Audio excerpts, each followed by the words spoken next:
Graciliano Ramos, Vidas Secas.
Sinhá Vitória. Acocorada junto às pedras que serviam de trempe, a saia de ramagens entalada entre as coxas, Sinhá Vitória soprava o fogo. Uma nuvem de cinza voou dos sições e cobriu-lhe a cara. A fumaça inundou-lhe os olhos. O rosário de contas brancas e azuis desprendeu-se do cabeção e bateu na panela. Sinhá Vitória limpou as lágrimas com as costas das mãos, encarquilhou as pálpebras, meteu o rosário no seio e continuou a soprar, com vontade, enchendo muitas bochechas.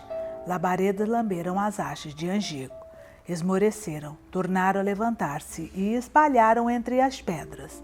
Sinhá Vitória aprumou o espinhaço e agitou o abano. Uma chuva de faíscas mergulhou num banho luminoso a cachorra-baleia que se enroscava no calor e cochilava embalada pelas emanações da comida, sentindo a deslocação do ar e a crepitação dos gravetos. Baleia despertou, retirou-se prudentemente, receosa de sapecar o pelo, e ficou observando, maravilhada, as estrelinhas vermelhas, que se apagavam antes de tocar o chão. Aprovou com movimento de cauda aquele fenômeno e desejou expressar a sua admiração à dona. Chegou-se a ela em saltos curtos, ofegando, ergueu-se nas pernas traseiras, imitando gente, mas Sinhá Vitória não queria saber de elogios. Arreda! Deu um pontapé na cachorra, que se afastou humilhada e com sentimentos revolucionários. Sinhá Vitória tinha amanhecido nos seus azeites, fora de propósito. Dissera ao marido umas inconveniências a respeito da cama de varas.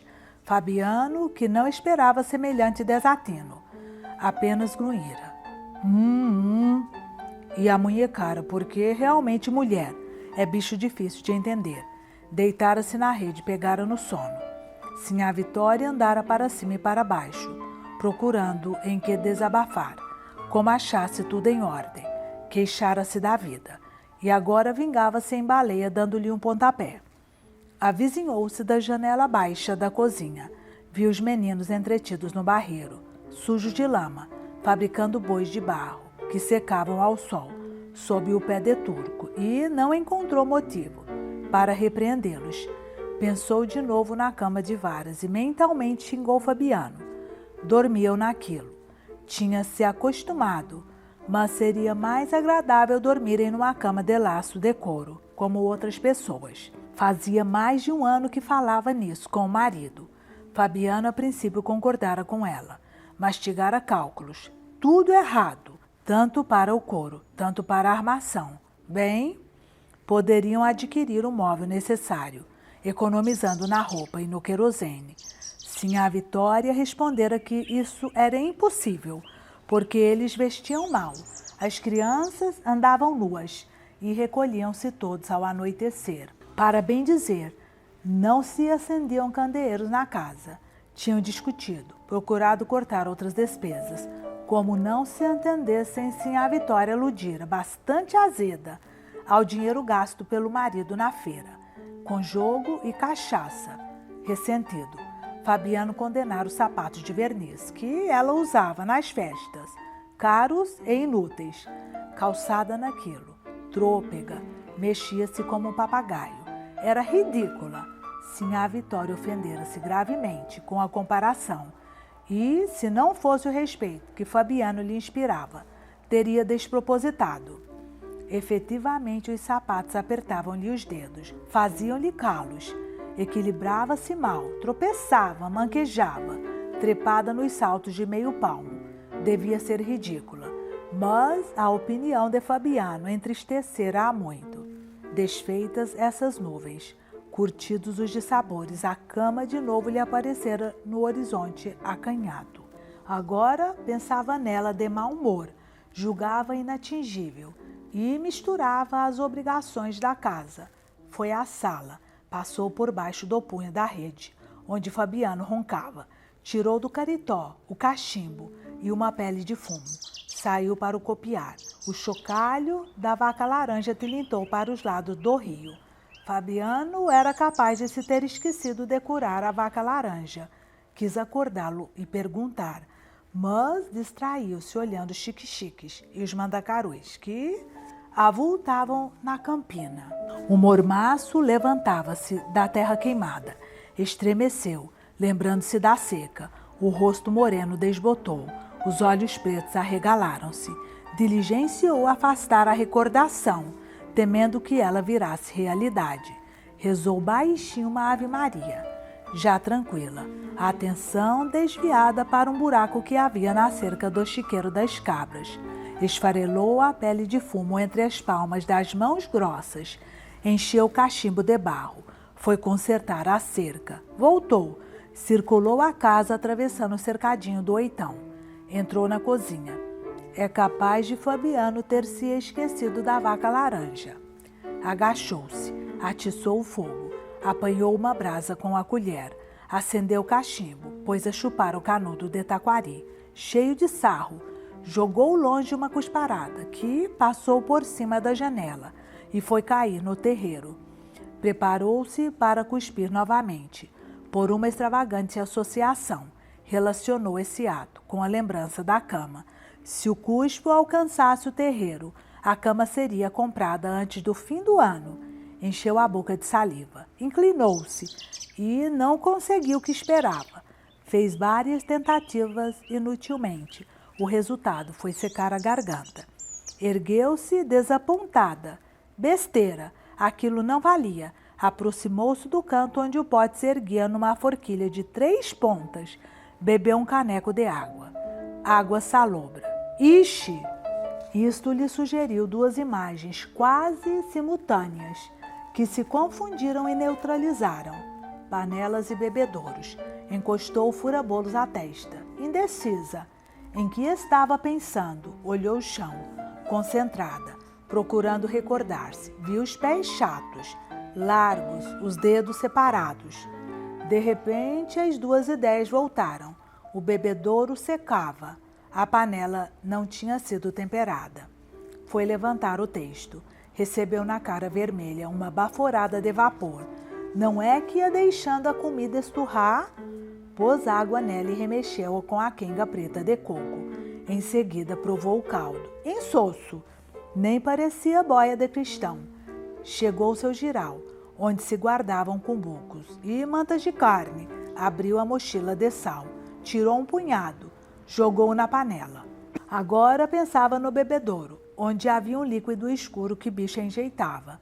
Só tinha medo da seca.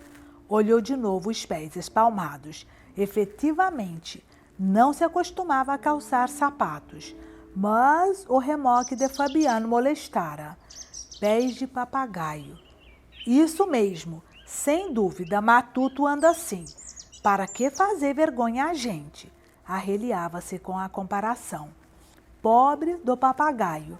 Viajava com ela na gaiola, que balançava em cima do baú de folha.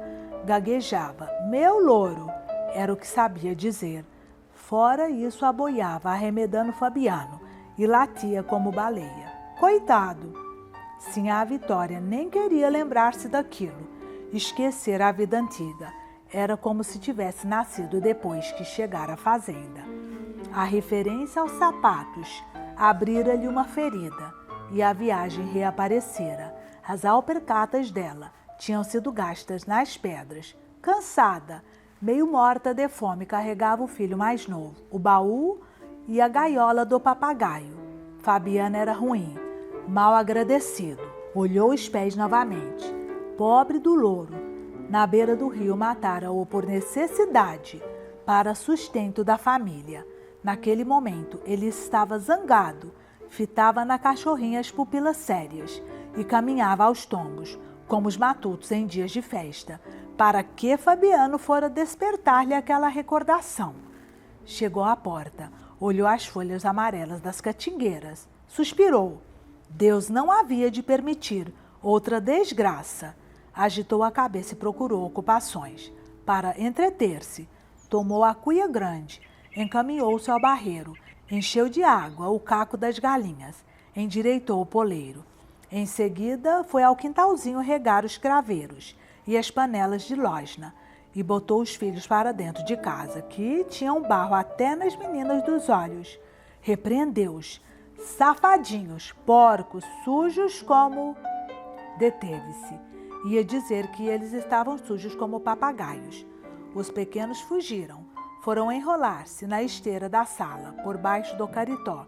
E Sinhá Vitória voltou para junto da trempe. Reacendeu o cachimbo. A panela chiava. Um vento morno e empoeirado sacudia as teias de aranha e as cortinas de pucumã do teto. Baleia sob o giral, coçava-se com os dentes e pegava moscas. Ouviam-se distintamente os roncos de Fabiano, compassados, e o ritmo deles influiu nas ideias de Sinhá Vitória. Fabiano roncava com segurança. Provavelmente não havia perigo. A seca devia estar longe. Outra vez Sinhá Vitória pôs-se a sonhar, com a cama de lastro de couro.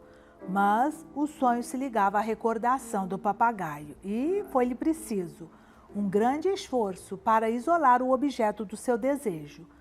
Tudo ali era estável, seguro. O sono de Fabiano, o fogo que estalava, o toque dos chocalhos, até o zumbido das moscas davam-lhe sensação de firmeza e repouso. Tinha de passar a vida inteira dormindo em varas? Bem no meio do catre havia um nó, um calombo grosso na madeira, e ela se encolhia num canto, o marido no outro. Não podiam estirar-se no centro. A princípio não se incomodara. Bamba, moída de trabalhos, deitar-se-ia em pregos. Viera, porém, um começo de prosperidade. Comiam, engordavam, não possuíam nada. Se retirassem, levariam a roupa, a espingarda do baú de folha e troços miúdos. Mas iam vivendo, na graça de Deus. O patrão confiava neles e eram quase felizes. Só faltava uma cama. Era o que aperreava Sinhá Vitória. Como já não se estazava em serviços pesados, gastava um pedaço da noite parafusando. E o costume de encafuar-se ao escurecer não estava certo, que ninguém é galinha. Nesse ponto, as ideias de Sinhá Vitória seguiram outro caminho, que, pouco depois, foi desembocar no primeiro. Não era que a raposa tinha passado no rabo a galinha pedrez? Logo a pedreza mais gorda. Decidiu armar um mundel, perto do poleiro. Encolerizou-se. A raposa pagaria a galinha pedrez. Ladrona! Pouco a pouco a zanga se transferiu. Os roncos de Fabiano eram insuportáveis. Não havia homem que roncasse tanto. Era bom levantar-se e procurar uma vara para substituir aquele pau amaldiçoado que não deixava uma pessoa virar-se. Por que não tinha removido aquela vara incômoda? Suspirou. Não conseguiam tomar resolução. Paciência. Era melhor esquecer o nó e pensar numa cama igual, a de seu Tomás da Bolandeira. Seu Tomás tinha uma cama de verdade, feita pelo carpinteiro, um estrado de sucupira alisado a enxó, com as juntas abertas a formão, tudo embutido direito e um couro cru em cima, bem esticado e bem pregado. Ali podia um cristão estirar os ossos. Se vendesse as galinhas e a marrã, infelizmente a excomungada raposa tinha comido a pedrez. a mais gorda. Precisava dar uma lição à raposa e armar o mundel junto do poleiro e quebrar o espinhaço daquela sem vergonha. Ergueu-se, foi à camarinha procurar qualquer coisa. Voltou desanimada e esquecida. Onde tinha a cabeça? Sentou-se na janela baixa da cozinha. Desgostosa, venderia as galinhas e a marrã, deixaria de comprar querosene. Inútil consultar Fabiano, que sempre se entusiasmava, arrumava projetos, esfriava logo, e ela franzia a testa, espantada, certa de que o marido se satisfazia com a ideia de possuir uma cama. Sinhá Vitória desejava uma cama real, de couro e sucupira, igual a de seu Tomás da bolandeira. O menino mais novo. A ideia surgiu-lhe na tarde em que Fabiano botou os arreios na égua Lazã e entrou a amansá-la. Não era propriamente ideia, era o desejo vago de realizar qualquer ação notável que espantasse o irmão e a cachorra baleia.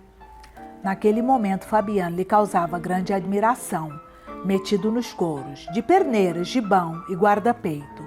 Era a criatura mais importante do mundo. As rosetas das esporas dele tilintavam no pátio, as abas do chapéu jogado para trás, preso debaixo do queixo pela correia, aumentavam-lhe o rosto queimado, faziam-lhe um círculo enorme em torno da cabeça. O animal estava selado, os estribos amarrados na garupa, e Sinhá Vitória subjugava-o, agarrando-lhe os beiços. O vaqueiro apertou a cilha e pôs-se a andar em redor, fiscalizando os arranjos. Lento, sem se apressar, livrou-se de um coice, virou o corpo, os cascos da égua passaram-lhe rente ao peito, raspando o gibão. Em seguida, Fabiano subiu ao copiar, saltou na sela, a mulher recuou e foi um redemoinho na caatinga. Trepado na porteira do curral, o menino mais novo torcia as mãos suadas, estirava-se para ver a nuvem de poeira que toldava as imburanas. Ficou assim uma eternidade, cheio de alegria e medo, até que a égua voltou e começou a pular furiosamente no pátio, como se tivesse o diabo no corpo. De repente, a cilha arrebentou e houve um desmoronamento. O pequeno deu um grito, ia tombar da porteira, mas sossegou logo. Fabiano tinha caído em pé e recolhia-se banzeira e cambaia, os arreios no braço, os estribos soltos na carreira. Desesperada, batiam um no outro, as rosetas das esporas tiniam. Sinhá Vitória cachimbava tranquila no banco do copiar, catando lêndeas no filho mais velho, não se conformando com semelhante indiferença, depois da façanha do pai. O menino foi acordar Baleia, que preguiçava, a barriguinha vermelha, descoberta, sem vergonha. A cachorra abriu um olho, encostou a cabeça à pedra de amolar, bocejou e pegou no sono de novo. Julgou-a estúpida e egoísta, deixou-a indignado. Foi puxar a manga do vestido da mãe, desejando comunicar-se com ela. Sinhá Vitória soltou uma exclamação de aborrecimento e, como o pirralho insistisse, deu-lhe um cascudo. Retirou-se zangado, encostou-se no esteio do alpendre, achando o mundo todo ruim e insensato. Dirigiu-se ao chiqueiro, onde os bichos bodejavam, fungando, erguendo os focinhos franzidos. Aquilo era tão engraçado que o egoísmo de Baleia e o mau humor da Sinhá Vitória desapareceram. A admiração a Fabiano é que ia ficando maior. Esqueceu desentendimentos e grosserias. Um entusiasmo verdadeiro encheu-lhe a alma pequenina. Apesar de ter medo do pai, chegou-se a ele devagar, esfregou-se nas perneiras, tocou as abas do gibão. As perneiras, o gibão, o guarda-peito, as esporas e o barbicacho do chapéu maravilhavam-no. Fabiano desviou desatento, entrou na sala e foi despojar-se daquela grandeza. O menino deitou-se na esteira, enrolou-se e fechou os olhos. Fabiano era terrível, no chão despido os couros. Reduzia-se bastante, mas no lombo da égua Lazã era terrível. Dormiu e sonhou. Um pé de vento cobria de poeira a folhagem das imburanas. Sinhá Vitória catava piolhos no filho mais velho. Baleia descansava a cabeça na pedra de amolar. No dia seguinte, essas imagens se varreram completamente. Os juazeiros do fim do pátio estavam escuros, destoavam das outras árvores. Por que seria? Aproximou-se do chiqueiro das cabras. Viu o bode velho fazendo barulho feio com as ventas arregaçadas. Lembrou-se do acontecimento da véspera. Encaminhou-se aos juazeiros, curvado, espiando os rastros da égua Lazã. À hora do almoço, Sinhá Vitória repreendeu. Este capeta anda leso. Ergueu-se, deixou a cozinha. Foi contemplar as perneiras, o guarda-peito e o gibão pendurados num torno da sala. Daí, marchou para o chiqueiro e o projeto nasceu. Arredou-se. Fez tensão de entender-se com alguém, mas ignorava o que pretendia dizer. A égua Lazã e o bode misturavam-se. Ele e o pai misturavam-se também. Rodeou o chiqueiro, mexendo-se como um urubu, arremedando Fabiano.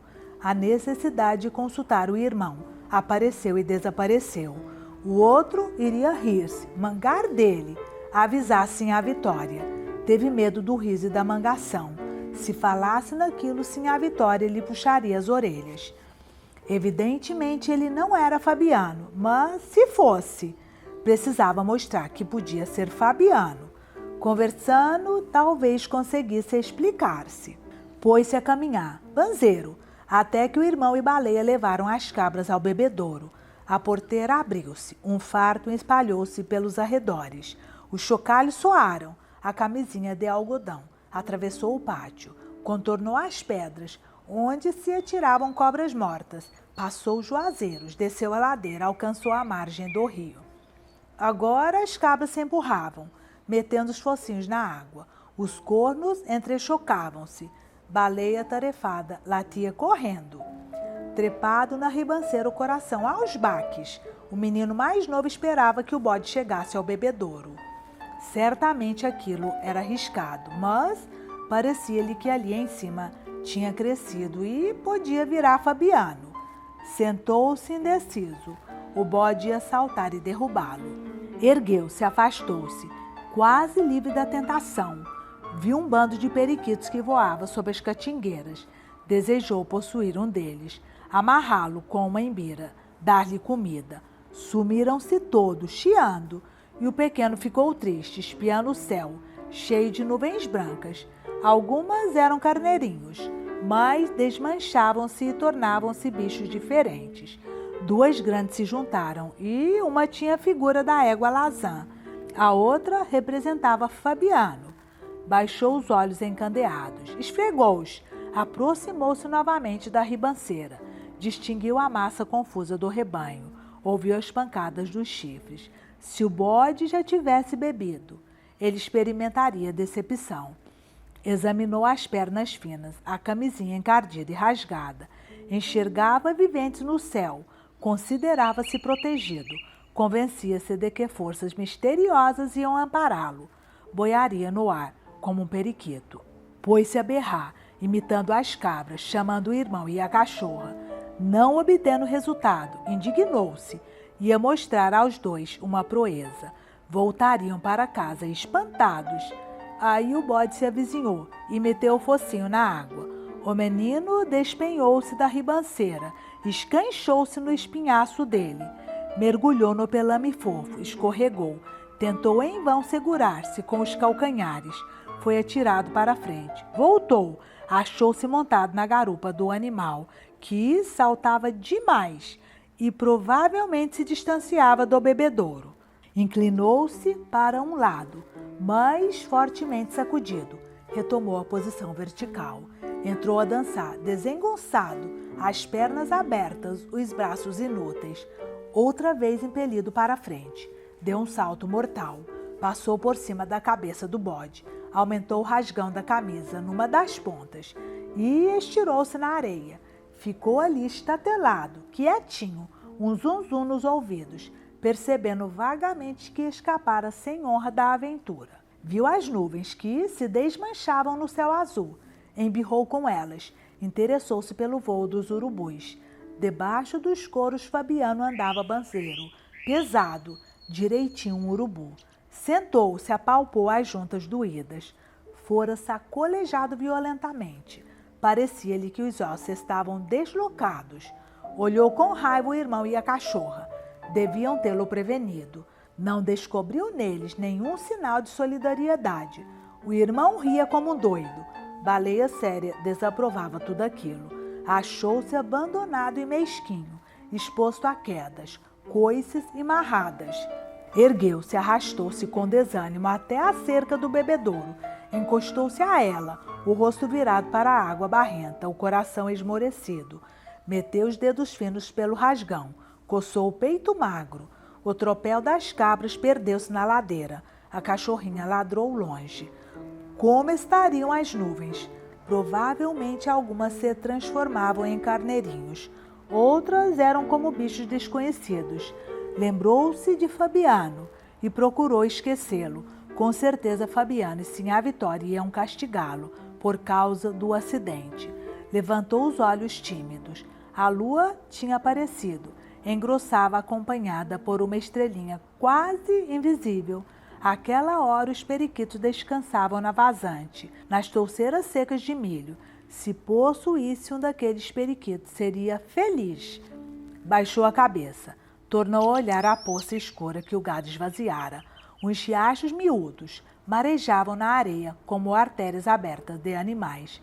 Recordou-se das cabras abatidas, a mão de pilão, pendurada de cabeça para baixo num caibro do copiar, sangrando. Retirou-se. A humilhação atenuou-se pouco a pouco e morreu. Precisava entrar em casa, jantar, dormir. E precisava crescer, ficar tão grande como Fabiano, matar cabras à mão de pilão, trazer uma faca de ponta à cintura.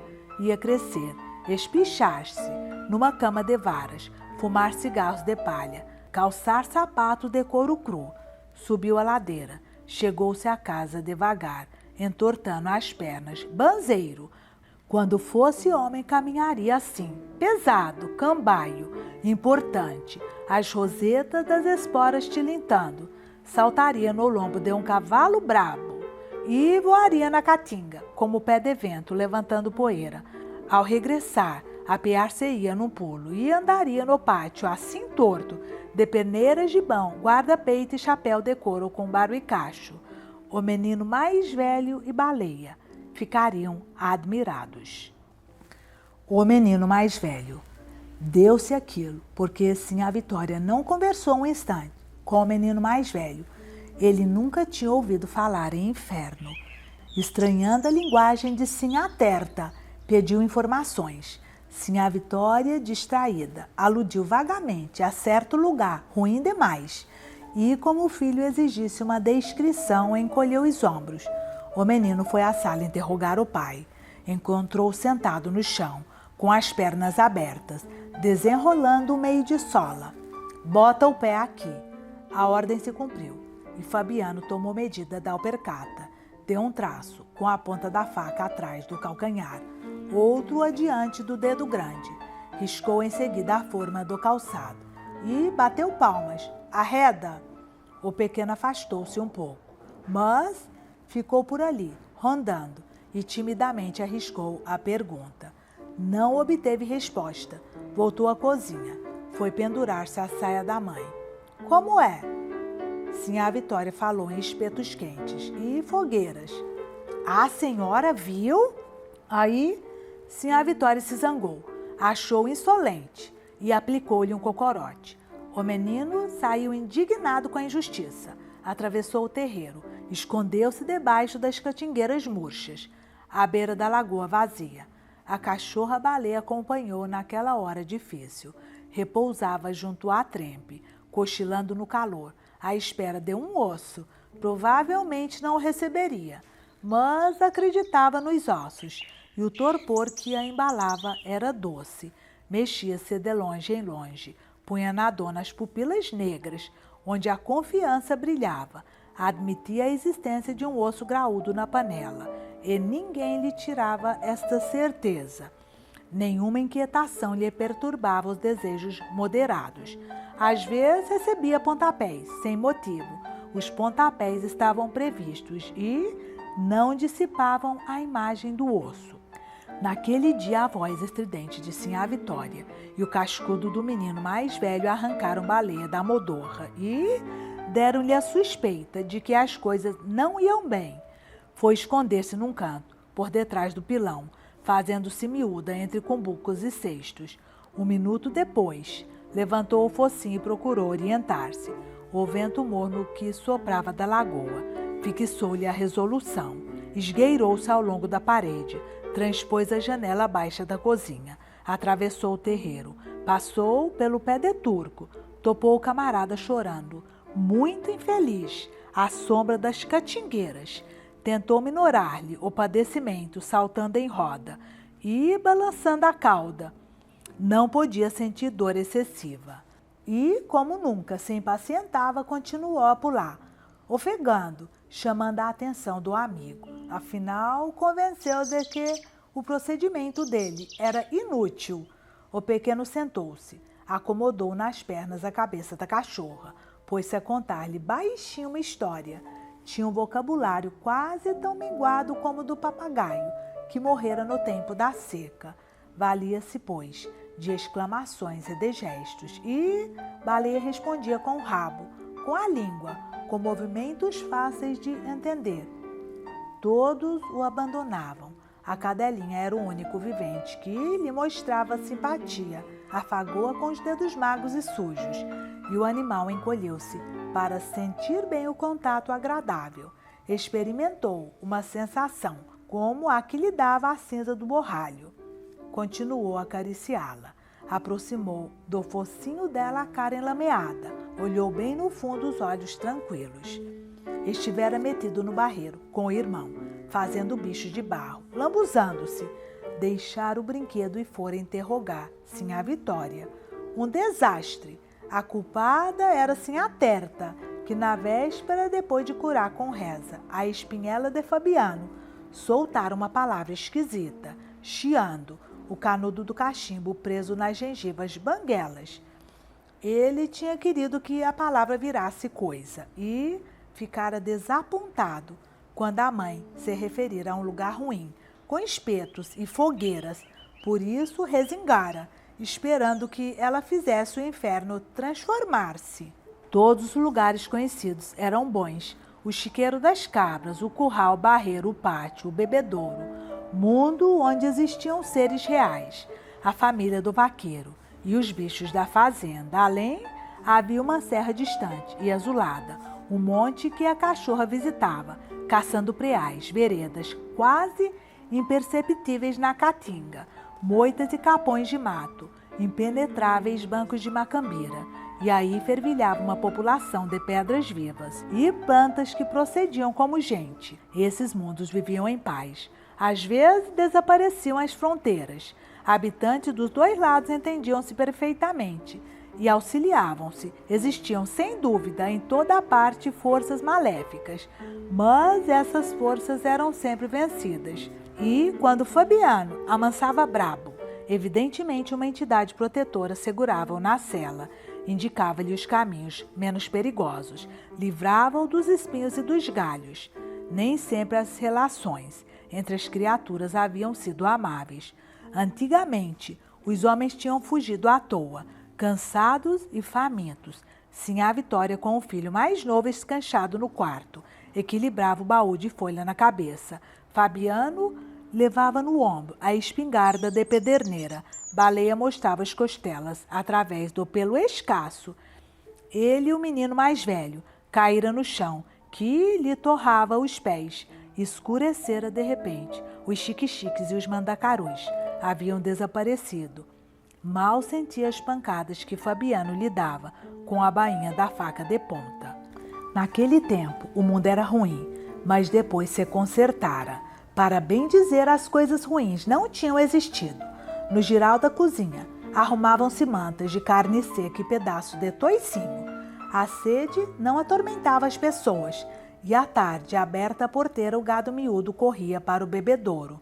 Ossos e seixos transformavam-se às vezes nos entes que povoavam as moitas, o morro, a serra distante e os bancos de macambira. Como não sabia falar direito, o menino balbuciava expressões complicadas, Repetia as sílabas, imitava os berros dos animais, o barulho do vento, o som dos galhos que rangiam na caatinga, roçando-se. Agora tinha tido a ideia de aprender uma palavra, com certeza importante, porque figurava na conversa de Sinhá Terta. Ia decorá-la e transmiti-la ao irmão e à cachorra. Baleia permaneceria indiferente, mas o irmão se admiraria invejoso. Inferno, inferno! Não acreditava que um nome tão bonito servisse para designar coisa ruim. E resolvera discutir com Sinhá Vitória. Se ela houvesse dito que tinha ido ao inferno, bem. Sinhá Vitória impunha-se, autoridade visível e poderosa. Se houvesse feito menção de qualquer autoridade invisível mais poderosa, muito bem, mas tentara convencê-lo dando-lhe um cocorote, e isto lhe parecia absurdo. Achava as pancadas naturais. Quando as pessoas grandes se zangavam, pensava até que a zanga delas era a causa única dos cascudos e puxavantes de orelhas. Esta convicção tornava-o desconfiado, fazia-o observar os pais antes de se dirigir a eles. Animara-se a interrogar Sinhá Vitória, porque ela estava bem disposta. Explicou isto à cachorrinha, com abundância de gritos e gestos. Baleia detestava expansões violentas. Estirou as pernas, fechou os olhos e bocejou. Para ela, os pontapés eram fatos desagradáveis e necessários. Só tinha um meio de evitá-los, a fuga. Mas às vezes apanhavam-na de surpresa. Uma extremidade de alpercata batia-lhe no traseiro. Saía latindo e esconder-se no mato com desejo de morder canelas. Incapaz de realizar o desejo, aquietava-se. Efetivamente, a exaltação do amigo era desarrazoada. Tornou a estirar as pernas e bocejou de novo. Seria bom dormir. O menino beijou-lhe o focinho úmido. Embalou-a. A alma dele pôs-se a fazer voltas em redor da Serra Azulada e dos bancos de Macambira. Fabiano dizia que na serra haviam tocas de sussuaranas e nos bancos de Macambira, rendilhados de espinhos, surgiam cabeças chatas de jararacas. Esfregou as mãos finas, esgaravatou as unhas sujas, pensou nas figurinhas abandonadas junto ao barreiro, mas isto lhe trouxe a recordação da palavra infeliz. Diligenciou afastar do espírito aquela curiosidade funesta. Imaginou que não fizera a pergunta. Não recebera, portanto, o cascudo. Levantou-se, via a janela da cozinha, o cocó de Sinhá Vitória, e isto lhe dava pensamentos maus. Foi sentar-se debaixo de outra árvore. Avistou a serra coberta de nuvens. Ao escurecer, a serra misturava-se com o céu e as estrelas andavam em cima dela. Como era possível haver estrelas na terra? A cadelinha chegou-se aos pulos, cheirou, lambeu-lhe as mãos e acomodou-se. Como era possível haver estrelas na terra? Entristeceu. Talvez Sinhá Vitória dissesse a verdade. O inferno devia estar cheio de jararacas e sussuaranas, e as pessoas que moravam lá recebiam cocorotes, puxões de orelhas e pancadas com bainha de faca. Apesar de ter mudado de lugar, não podia livrar-se da presença de Sinhá Vitória. Repetiu que não havia acontecido nada e tentou pensar nas estrelas que se acendiam na serra. Inutilmente, àquela hora as estrelas estavam apagadas. Sentiu-se fraco e desamparado. Olhou os braços magros, os dedos finos. Pôs-se a fazer no chão desenhos misteriosos. Para que Sinhá Vitória tinha dito aquilo? Abraçou a cachorrinha com uma violência que a descontentou. Não gostava de ser apertada. Preferia saltar e espojar-se, farejando a panela. Franzia as ventas e reprovava os modos estranhos do amigo. Um osso grande subia e descia no caldo. Esta imagem consoladora não a deixava. O menino continuava a abraçá-la e Baleia encolhia-se para não magoá-lo. Sofria carícia excessiva. O cheiro dele era bom, mas estava misturado com emanações que vinham da cozinha. Havia ali um osso graúdo, cheio de tutano, e com alguma carne.